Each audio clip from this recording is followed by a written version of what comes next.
our levels of discernment are becoming much more clear, and we recognize that there's a certain level of nanotechnology, particularly in relation to crystalline technology, that is going to serve us. And then there's a certain level of robotic technologies that are going to be more of a distraction and a disservice to overall consciousness and awareness in the human ascension process.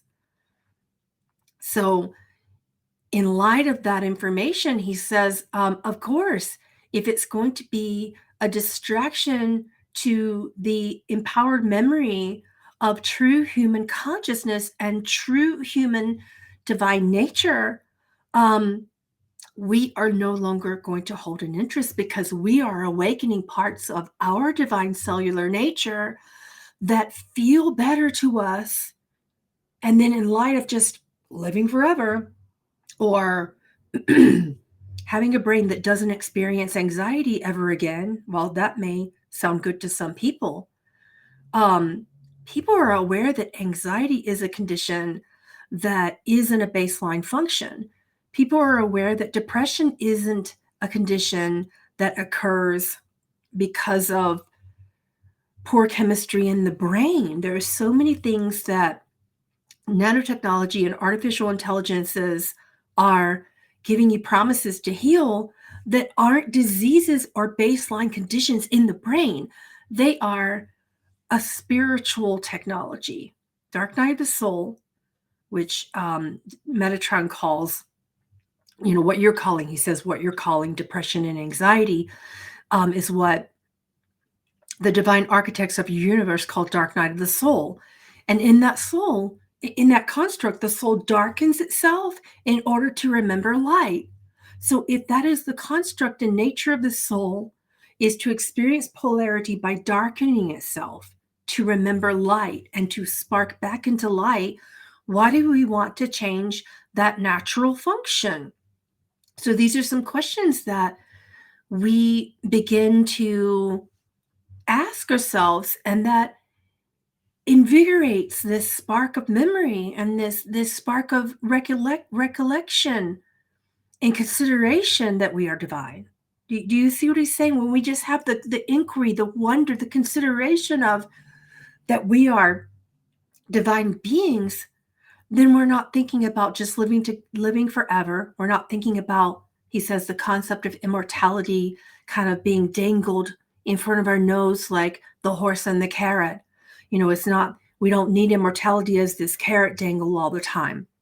When we understand that there's something different and stronger to our nature than what transhumanism can offer.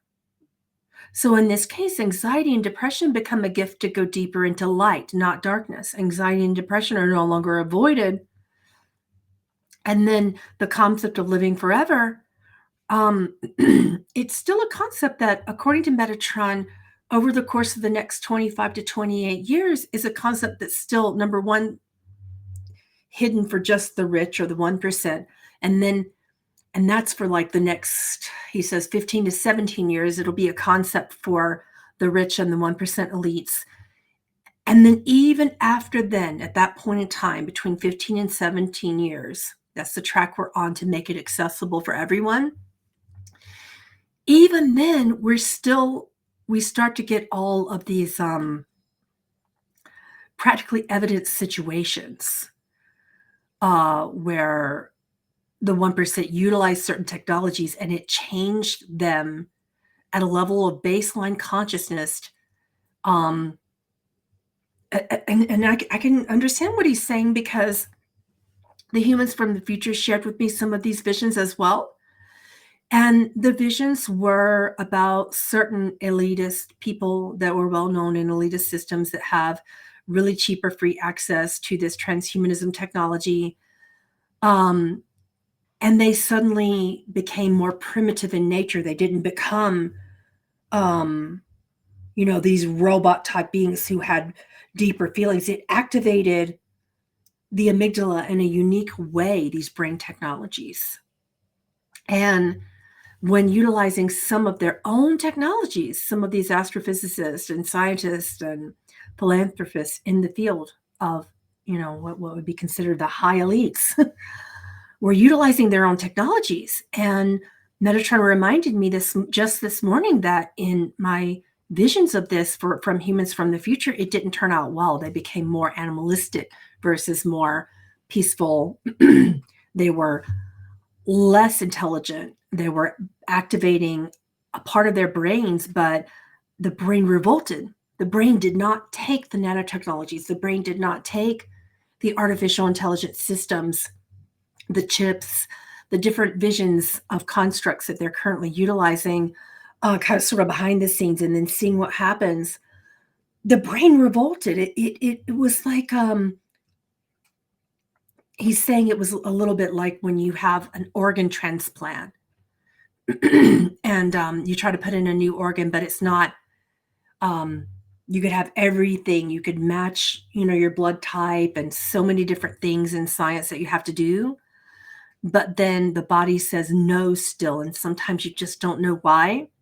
The same things are going to happen with these transhuman technologies and transhumanism. A lot of the microchips in the brain, a lot of the things that people are experimenting right now to recollect their own memories in front of them, different levels of regenerating different organs, and not with stem cell technologies. There's some other way that they're regenerating organs right now outside of the body, and then putting it back in, or taking pieces of organs and regenerating them and then putting in that piece.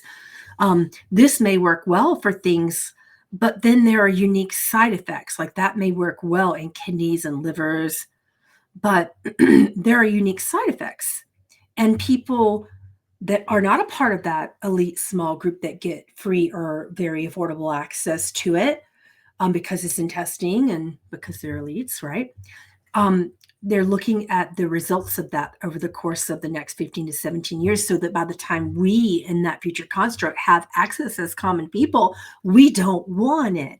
So that's one of the reasons he shares that we won't buy into that, is because we see the devastating effects of the brain revolting and responding in sort of like a rejection of the nanotechnologies and the transhumanism agendas and technologies. The brain will reject it. And then the other side effect that's being seen is that a person's given like a transplant of a certain organ, a vital organ like lungs or heart, or eyes or something like that. And then they get terrible visions of being murdered all the time, because they were a victim of a murderer. That's one of the stories that Metatron's reminding me of. Or they get a heart transplant, and then they get certain feelings, that aren't really theirs to deal with. I know that sounds absolutely ludicrous, and you would think that it would be a portion of the brain that does that in the emotional system and gives us the feelings of the person whose heart we received if we were a heart donor, if we were a recipient of a heart donation. But the heart has a brain too, and it's a very emotional brain. It's not just us being woo-woo here and saying the heart holds emotions. There's a lot of heart math science going on right now that evidences this technology of the math in the heart and the system of the brain that the organ itself connects us to. It's a very electrical system, but it's a little different from the brain, right? So there are stories that are well evidenced 15 to 17 years from now, and then people don't necessarily want the transhuman agenda.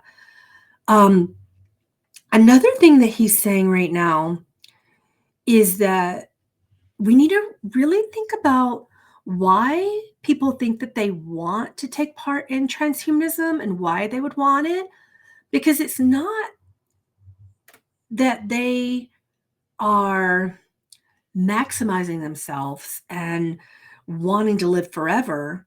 It's not because they want to expand life by wanting to live forever and immortality. It's that they don't necessarily understand what living forever means. Therefore, what they're actually doing is limiting themselves by saying, I will stay in the construct of this mind body this whole pseudo-psychological, this whole psychological and physiological construct, and I will limit myself to this form and call that immortality, versus letting that soul memory transfer over, letting the soul construct do its work and truly explore consciousness beyond just one pseudo form, right? So one thing that we need to understand with that is that there's a reason why humans are wanting to do this right now. So the few that end up following this agenda feel like they're going towards science as a means of meeting a spiritual need. So when we use science to meet a spiritual need, but science isn't there yet because we are on a precipice of meeting between the spiritual minds and the science minds, the great minds of each part of the world with spirit and science. We're on a bridge. We're like in the middle of bridging these two constructs, but we're not there yet. So when we're trying to get science to meet a spiritual need and science isn't there yet, and spirituality is so anti-science that they need to open up to certain forms of life-holding science and life-giving science as well. So each construct needs to shift. So he says that us looking towards science for spirituality is not really meeting the bill for us right now. We need to look at our true spiritual need. If you're interested in the transhumanism agenda, you need to look at your true spiritual need instead for the time being. That's where we are in our human conscious collective, right? So these are some of the things he wanted to bring up today about transhumanism. Let's go into questions. Let's see what you got both in chat and in, let's see. Please don't forget that you can vote up questions for those of you who haven't been here before.